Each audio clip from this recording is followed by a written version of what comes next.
बिस्मिल्लाहिर्रहमानिर्रहीम। अस्सलाम वालेकुम। हार्वर्ड एकेडमी की तरफ से आपको खुश आमदीद कहते हैं। इंग्लिश वोकेबलरी का आज हम लेसन 41 पढ़ेंगे और आज के लेसन का हमारा पहला वर्ड जो है वो है इनंशिएट।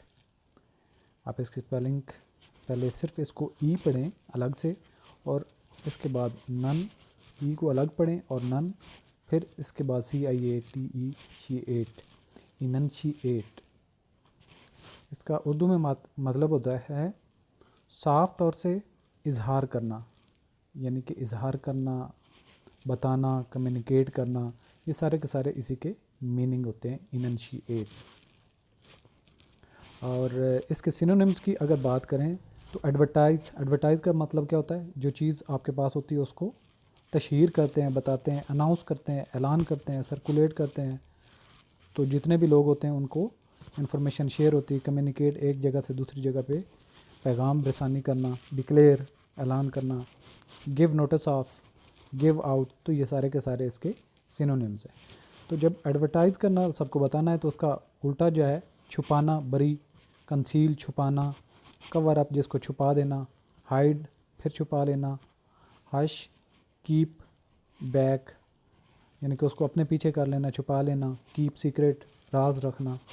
तो ये सारे के सारे हमारे पास इनके एंटोनिम्स हैं इनंशिएट के। और एक्सप्लेनेशन विद पिक्चर, एक बच्चा जो है ये एक अनाउंसमेंट कर रहा है, the mysteries behind your child's language articulation.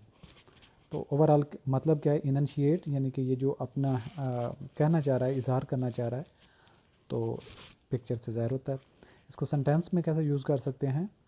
Besides what great constitutional principles are really being enunciated here, the goals Clinton has enunciated for Kosovo are honorable and desirable. Next हमारा वर्ड है ephemeral. तो आप इसको यहाँ तक पढ़ें और फिर इसके बाद अलग से दो हिस्सों में पढ़ें। एफिमिरल का मतलब होता है आर्जी, टेम्परेरी, जो कुछ वक्त के लिए हो, बहुत आर्जी हो। तो इसका उर्दू में मतलब क्या है? आर्जी होना।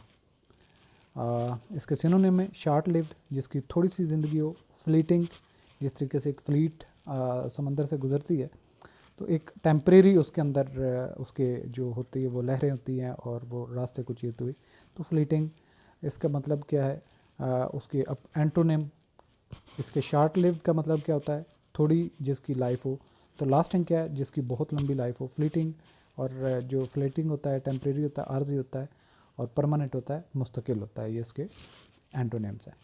अब यहाँ पे अगर आपने कभी समंदर के किनारे या दरिया के किनारे जहाँ पे रेत के कुछ हिस्सा पड़ा हो, और समंदर के किनारे ज़्यादा देखा जाता है, तो अगर आपके पाँव पड़ें तो थोड़ी देर के बाद पानी आता है और उनको मिटा देता है। तो ये जो निशानात होते हैं, इसके नेचर जो है एफिमेरल है। सेंटेंस में कैसे यूज़ करेंगे? Like the one in a Chinese cookie, it is ephemeral. Second वाला, when life is ephemeral it pays to be a journal। Next हमारा वर्ड है एपिस्टिमोलॉजी। अब इसको एपिस्टिमोलॉजी दो हिस्सों में अगर पढ़ेंगे तो सही तरीके से पढ़ सकते हैं। एपिस्टिमोलॉजी ये होता है इल्म की नेचर और हकीकत के बारे में, यानी कि इल्मियात जिसको उर्दू में आप कह सकते हैं। और इसकी तारीफ़ यहाँ पे लिखी हुई है, branch of philosophy that examines the nature of knowledge, यानी कि जो हमारे पास इल्म आता है उसकी नेचर क्या है उसको एग्जामिन करने को एपिस्टेमोलॉजी कहते हैं। अब यहाँ पे ये पिक्चर जो है, ये इससे आप थोड़ा सा गैस करें।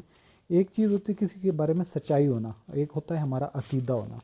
जब हमारा अकीदा हो और सच्चाई को हम मालूम करें तो इससे हमें इल्म हासिल होता है और इसी को हम एपिस्टेमोलॉजी कहते हैं। सेंटेंस में यूज़ करना सीखते हैं। They are based on an objectivist epistemology from an elite perspective. Next हमारा वर्ड जो है वो है इक्वेएबल। अब इसको इक्वेएबल पढ़ेंगे तो आसानी से पढ़ सकते हैं। इक्वेएबल इसका मतलब होता है तहम्मुल मिजाज, यानी कि बुर्दबार, जो कि इतना उसकी ठहराव होता है तबीयत में, उसको इक्वेएबल कहते हैं। और इसके सिनोनिम गुड टेम्पर्ड, जिसका अच्छा मिजाज हो, प्लेसिड मिलनसार हो, इवन टेम्पर्ड जो एक तरह का उसका मिजाज चल रहा हो, उतार चढ़ाव जिसमें कम हो। जबकि इसके उल्टे जो हैं एंटोनिम्स हैं इनटेम्परेट यानी कि जिसके अंदर हौसला नहीं होता, इल नेचर्ड जिसकी बुरी फितरत होती है।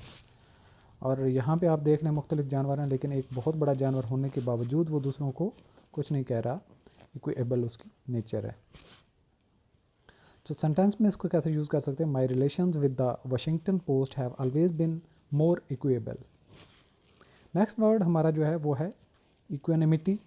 अब इसको भी इक्वेनिमिटी आप पढ़ेंगे, इक्वेनिमिटी दो में पढ़ सकते हैं, यहाँ आई भी इसके साथ मिला लें, इक्वन और साथ में थोड़ा सा आपने इस आवाज़ के नीचे आवाज़ को नीचे लेके जाना, इक्वेनिमिटी। तो इस तरीके से आप इसको प्रोनाउंस कर सकते हैं। और इसका मतलब क्या होता है, पुरसकून। और इसके सिमिलर वर्ड जो हैं कंपोशर, इवन माइंडेडनेस यानी कि एक तरह का जिसका कामनेस जिसके अंदर सुकून हो। जबकि इसके जो एंटोनिम्स हैं, रेस्टलेस जो बेचैन हो, डिस्क्वीट जो बिल्कुल खामोश ना हो, शोर करने वाला, परटर्बेशन है, इम्पेशंस है, बेसब्री।